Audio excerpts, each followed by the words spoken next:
share and subscribe. How we can be subscribe? Press bell icon for all notification. Do not forget it and like and share. Most important for you. नमस्कार दोस्तों, आपके सामने है Kashi integral formula, Kashi integral theorem. तो Kashi integral theorem क्या होता है इसको हम डिटेल में आपको बताएंगे, ये क्या है और इसका यूज कैसे है, इसको कैसे सॉल्व करना है, इसको हम बताएंगे आपको। तो चलिए देखिए इसमें क्या है। कोई फंक्शन अगर एफ है, कोई फंक्शन क्या है, एफ है, इज़ एनालिटिक। फंक्शन क्या है, एनालिटिक है। ओके, एनालिटिक का मतलब क्या हुआ कि फंक्शन कंटिन्यूअस हो और डिफरेंशिएबल हो, ठीक। And it's derivative F dash Z is continuous, मतलब उस फंक्शन का क्या करेंगे, डिफ्रेंशिएशन करेंगे और वो क्या हो, कंटिन्यूअस हो। मतलब जो फंक्शन एफ जेड है वो क्या हो, कंटिन्यूअस हो at all point inside and the simple close curve C, simple close curve C के अंतर्गत। Then integration C F Z equal to 0, मतलब उसका जो इंटीग्रेशन है वो क्या आएगा, 0 आएगा। तो क्लियर हो रहा है, फंक्शन जो है एनालिटिक होना चाहिए और उसका डिफरेंशिएबल जो है, उसका डिफरेंशिएबल कंटिन्यूअस हो और उसका डिफरेंशिएबल उस सर्कल के अंदर आए, तो क्या हो जाएगा, उसका इंटीग्रेशन क्या आएगा, 0 आएगा। अब इस पर हम क्वेश्चन बताएंगे और आपको सर्कल ड्रा करना सिखाएंगे। आप अच्छे से समझिए, आगे अभी हम एग्जांपल से आपको समझाने की कोशिश करेंगे, पूरा आपके समझ में आएगा। तो बच्चों आपके सामने सवाल है, ये क्वेश्चन है, इसका आपको इंटीग्रेशन करना है और जो सी सर्कल दिया है ये दिया है। तो अभी हम आपको बताएंगे सर्कल कैसे ड्रा होती है। हमारे बच्चे सर्कल नहीं ड्रा कर पाते हैं, तो इस सर्कल को ड्रा करना हम आपको सिखाएंगे। तो इस सर्कल में क्या लिखा हुआ है, ये z लिखा हुआ है। z को हम क्या लिखेंगे, x plus i y plus 1 equal to 1। Okay, तो इस रियल पार्ट और रियल पार्ट को इकट्ठा कर लीजिए। इकट्ठा कर लिया आपने, x plus 1 plus i y equal to 1। Okay, real part इकट्ठा हो गया। अब इसका मॉडुलस लीजिए, तो अंडर रूट रियल पार्ट का स्क्वायर, रियल पार्ट आपका क्या है, x प्लस 1 का स्क्वायर। इमेजिनरी पार्ट क्या है, i, यहाँ लिखा है y, तो इमेजिनरी पार्ट आपका y है, तो y का square equal to 1। Squaring both side कर दीजिए, x प्लस 1 का होल स्क्वायर y का स्क्वायर इक्वल टू 1। ओके, तो अब जो है इसको क्या लिखेंगे, x यहाँ माइनस लिखिए, -1 का होल स्क्वायर और क्या लिखेंगे, y माइनस 0 का होल स्क्वायर इक्वल टू 1 का स्क्वायर। ओके, अब इसका सेंटर आप समझिए, इसका इस सर्कल का सेंटर निकालना है, रेडियस निकालना है। तो इस सर्कल का सेंटर रेडियस कैसे निकालेंगे, x माइनस h का होल स्क्वायर होता था सर्कल का इक्वेशन, y माइनस k का होल स्क्वायर होता था इक्वल टू 1। यहाँ माइनस होता था, यहाँ प्लस था, तो इसलिए हमने माइनस लिख दिया। अब h की वैल्यू कंपेयर कराइए, h की वैल्यू कितनी आएगी, -1, k की वैल्यू कितनी आएगी, 0, और यहाँ तुलना कराइए, r का स्क्वायर लिखेंगे तो r की वैल्यू 1 आएगी। तो सेंटर क्या होता था, h कामा k, तो सेंटर इसका क्या होगा, h कामा k, -1 कामा 0 और रेडियस जो आएगा 1 आएगा। तो बच्चों ये आपको मैंने इंटर का बेसिक कॉन्सेप्ट बताया है कि सर्कल से का कोई सर्कल दिया हो तो उसका सेंटर और रेडियस कैसे निकालते हैं। ओके, तो अभी हम आपको बताएंगे कि सर्कल ड्रा कैसे किया जाता है। तो बच्चों देखिए, पहले हम एक्सिस खींच लेते हैं। ओके, एक्सिस हमने खींच लिया, और सर्कल हमें खींचना है। तो इसका जो सेंटर है -1 कामा 0, तो -1 यहाँ कहीं होगा, -1 वाई एक्सिस पे कोई पॉइंट नहीं है, तो -1 कामा 0 वाई एक्सिस पे कोई पॉइंट नहीं है, तो यानी सर्कल का सेंटर यहाँ होगा, -1 कामा 0 और रेडियस 1 है, यानी ये डिस्टेंस हमारी 1 होगी। तो ड्रा कर देते हैं यहाँ पर ऐसे करके, ये हो गया, ड्रा हो गया हमारा ये। ओके, तो ये आपका सर्किल हो गया। ओके, और रेडियस आपका 1 है, डिस्टेंस 1 है। ओके, तो जैसा क्वेश्चन में दिया रहेगा वैसा हम सर्किल ड्रा करेंगे। ठीक है, अब आप क्वेश्चन पे आ जाइए। तो इस क्वेश्चन में आपका एक क्वेश्चन दिया है, इसको सॉल्व करना है। तो सबसे पहले आप इसके डिनोमिनेटर पे जाइए, डिनोमिनेटर से ही पता चलेगा, हमें पोल निकालना पड़ेगा। mod z + 5 = 0। ओके, इसका फैक्टर तो हो नहीं पाएगा, इसलिए हम सीधे से इधर 1000 पे पुट करेंगे। तो क्या होता है, -2 प्लस माइनस, यहाँ लिखा है 2, तो 2 का स्क्वायर 4, a की वैल्यू 1 और c की वैल्यू 5 अपॉन 2 × 1। ओके, तो आपका ये आएगा -2 प्लस माइनस 2 का स्क्वायर 4 और 5 चौके 20 अपॉन 2। ठीक, तो ये आपका आ जाएगा -2 प्लस माइनस, ये 4 में से इस 20 को घटाओ तो -16/2 आ जाएगा। ओके, तो √16 की वैल्यू होगी 4 और ये माइनस बन जाएगा, -2 प्लस माइनस 4, √16 की वैल्यू 4 i/2, 2 से डिवाइड कर दो तो -1 प्लस माइनस 2 से डिवाइड करेंगे तो 2i आ जाएगा। ये mod z हो गया। ठीक है, तो आपकी जो सर्किल थी, ध्यान दीजिएगा, ये पॉइंट आप देखिए ये कहाँ पर जा रहा है, -1 कहाँ है, ये है। ओके, और 2i ये आपकी इमेजिनरी एक्सिस है, जो y एक्सिस है ये इमेजिनरी एक्सिस है। तो 2i जो है ये पार करके ऊपर निकल जा रहा है, तो यहाँ तक तो आपका ये 1 है। ठीक, अब 2 कहाँ जाएगा, इसके दुगनी डिस्टेंस पे जाएगा। ये 1 है आपका, और ये पूरा ये इधर एक और हो जाएगा। ओके, तो ये आपका यहाँ 2 हो जाएगा, ये 2 डिस्टेंस ऊपर और -1 इधर। ऐसे सेम यहाँ पर ये भी होगा, एक यहाँ कवर कर रहा है तो 2 कह रहा है, 2i ये कह रहा है, तो एक डिस्टेंस और हो जाएगा तो 2। तो जो प्लस वाला है ये ऊपर चला गया, प्लस वाला ऊपर चला गया, 2 प्लस -1 प्लस 2i। ठीक, ये जो वैल्यू दिया था, एक वैल्यू प्लस में दिया था और एक वैल्यू माइनस में दिया है, -1 -2i। ओके, तो एक वैल्यू ऊपर निकल गया, एक वैल्यू नीचे निकल गया। तो ये जो दोनों पॉइंट हैं ये सर्किल के कहाँ पर है, आउटसाइड पे हैं।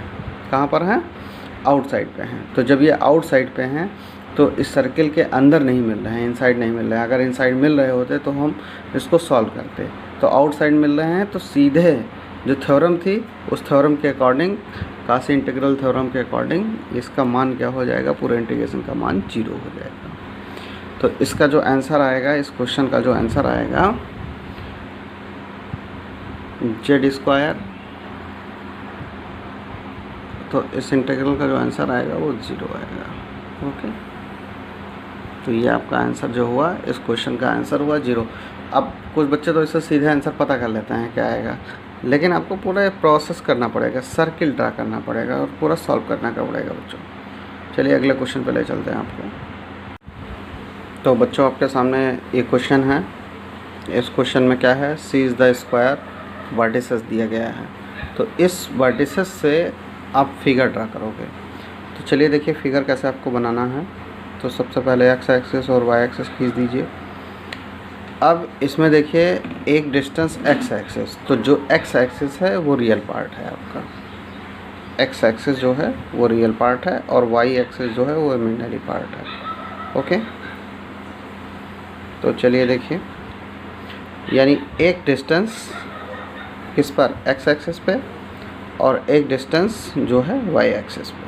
तो एक डिस्टेंस यहाँ लगभग आएगा, y एक्सिस यानी इमेजिनरी एक्सिस, तो ये पहला पॉइंट यहाँ गिरेगा, ये बना। और 2, एक यहाँ निकल गया था तो एक यहाँ कहीं निकलेगा, 2 यहाँ आएगा। ओके, और y एक्सिस पे 1 पॉइंट, एक पॉइंट मिल गया आपको। अब देखिए एक्स एक्सिस पे कह रहा है 2 रहे, तो 2 वाला ये था, और वाई एक्सिस पे 2 यानी ये 2 और ये 1, तो 1 और ये यहाँ तक 1, फिर यहाँ तक 1, 1 1 मिला के 2 हो जाएगा। तो ये आपके सामने 2 बन गया। ओके, अब 1 + 2 आई, ये डिस्टेंस 1 गई और ये डिस्टेंस 2 आई गई, ये बन गया। ओके, तो हमने यहाँ से यहाँ मिला दिया, यहाँ से यहाँ मिला दिया, और यहाँ से यहाँ मिला दिया, यहाँ से यहाँ मिला दिया। ओके, तो ये आपका क्या बनेगा, ये आपका रेक्टेंगल बन गया ABCD। ठीक, ये आपका A है, B है, C है और D है। अब आप क्वेश्चन पे आ जाइए। इस क्वेश्चन से हमको पता चलेगा इसके डिनोमिनेटर से कि ये जो सारे पॉइंट हैं इस रेक्टेंगल के अंदर आ रहे हैं कि इस रेक्टेंगल के बाहर निकल के जा रहे हैं। तो इस क्वेश्चन का सबसे पहले डिनोमिनेटर = 0 पुट कर दीजिए, वहीं से हमें पता चलेगा कि ये जो आपको C दिया गया है, ये आपका ये पूरा C है। बच्चों ध्यान दीजिएगा, ये पूरा आपका ये जो रेक्टेंगल है C है, ये C बाहर है कि अंदर है, ये हमें पता करना है। ठीक है, तो चलिए शुरू करते हैं। z + 2 का होल क्यूब = 0 और z² + 4 = 0। तो ये क्यूब है, हटेगा, तो z = -2, ये कहलाएगा ऑर्डर 3। इसका पोल जो है सिंपल पोल नहीं है, ऑर्डर 3 है। सीख लीजिए, इसी में पोल भी आपको पता चलता रहेगा। इसका पोल जो है सिंपल पोल नहीं है, इसका सिंपल पोल जो है ऑर्डर 3 है, चूँकि यहाँ क्यूब लिखा हुआ है। तो z² = इसको इक्वल टू के इधर लेकर आओगे, -4 हो जाएगा। तो z = ±√-4 ±√4 की वैल्यू 2 होती है, तो ये क्या आ जाएगा, 2i आ जाएगा। तो ये z निकल गया आपका। ओके, अब आपका पोल एक यहाँ से है और एक यहाँ से है। ओके, तो 2 + 2 यहाँ पर है। ओके, और -2 कहीं इधर जाएगा और z = -2 इधर जाएगा। ओके, z = -2 कहाँ जाएगा, इस साइड कहीं जाएगा। -2 एक पोल यहाँ पर है और +2i, एक +2i, तो +2i आपका यहाँ है, -2i कहीं यहाँ जाएगा, इसके बिल्कुल यहाँ पड़ रहा है। तो इस सर्किल के अंतर्गत नहीं पड़ रहा है, सर्किल के इनसाइड आना चाहिए। बाउंड्री पर भी बैठ गया तो भी आपका नहीं मान्य होगा, इस सर्किल के अंदर कोई भी पॉइंट नहीं मिल रहे हैं। ओके, तो इस पूरे इंटीग्रल की वैल्यू क्या हो जाएगी, 0 हो जाएगी। तो आपका जो ये इंटीग्रल है, तो बच्चों ये पूरा इंटीग्रल है, ये क्या आ जाएगा, 0 आ जाएगा। आपका ये आंसर होगा। तो आपके सामने क्वेश्चन है, 1 2 ठो दे रहे हैं, इसको आप सॉल्व करिएगा। जैसे आपका ये क्वेश्चन है, ये वाला 19 वाला एग्जांपल है, ज़्यादा क्वेश्चन नहीं दिए गए हैं इसमें। 19 क्वेश्चन है, इसको आप सॉल्व करिएगा, इसका आंसर आएगा 0। ओके बच्चों, आपके सामने इसी में एक नया टॉपिक है, Kashi integral formula for derivative. किसके लिए, डेरिवेटिव के लिए ऑफ एन एनालिटिक। किसके लिए, एनालिटिक फंक्शन के लिए। तो जो काशी इंटीग्रल फार्मूला बनेगा वो डेरिवेटिव फॉर्म में बनेगा और फंक्शन क्या हो, एनालिटिक हो। हम आपको पूरा समझाएंगे, पूरा देखिएगा, शेयर करिएगा, लाइक करिएगा। तो इफ़ ए फंक्शन, कोई फंक्शन क्या है, fz है। Okay, fz is an analytic. Function क्या है, एनालिटिक है इन ए रीजियन। किस रीजियन में, आर रीजियन में। कोई यानी रीजियन आर है, उसके अंतर्गत फंक्शन एनालिटिक है। Then its derivative at point A. किसी पॉइंट ए के लिए डेरिवेटिव, यानी fz का डिफरेंशिएशन f' होगा और z = a उसमें पुट कर देंगे पॉइंट के लिए। तो इज़ आल्सो एनालिटिक, वो एनालिटिक होगा आर के लिए। अब सोचिए एनालिटिक क्या है, मैं बार बार एनालिटिक आपको कई बार बता चुका हूँ, पिछले लेक्चर में बता चुका हूँ एनालिटिक किसे कहते हैं। अब आप एक बार दिमाग में दौड़ाइए कि एनालिटिक होता क्या है, ठीक है। Also analytic R and is given by, क्या दिया हो, गिवन बाई, तो उस फंक्शन का डिफ्रेंसिएशन अभी तक ये आपका ये 0 होता था, ओके, इंटीग्रेशन, लेकिन अब नहीं होगा। F dash A 1/2 pi I integration C F Z Z minus A का whole square D Z, okay. तो यहाँ पर आप क्रॉस मल्टीप्लाई कर दीजिए, ऐसे तिरछा गुणा कर दीजिए। आपका मेन फार्मूला आपका ये है, समझ में आ रहा है।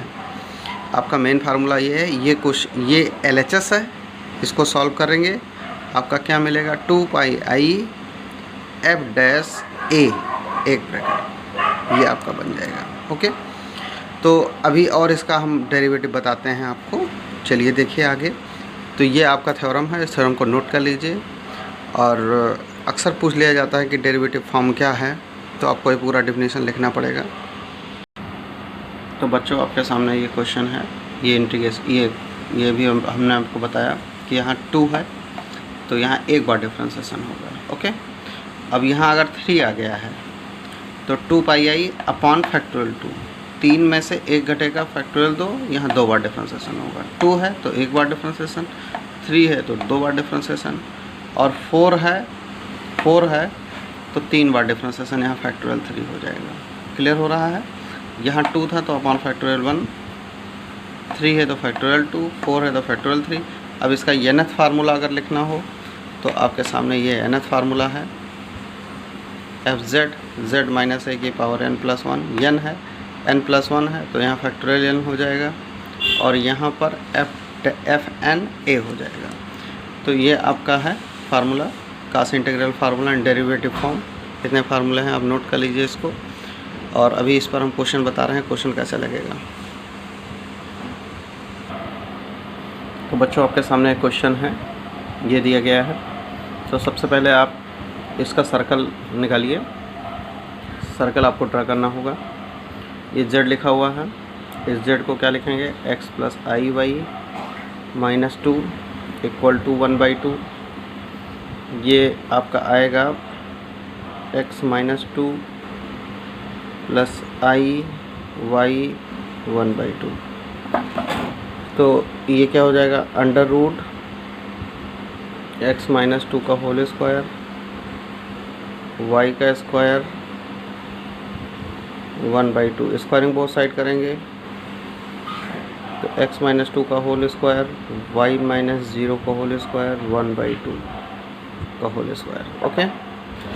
तो h की वैल्यू आपकी आएगी 2, k की वैल्यू आएगी 0, r की वैल्यू आएगी 1/2, ओके। तो आपका जो सेंटर बनेगा वो h, 0 यानी 2, 0 और रेडियस आएगा 1/2।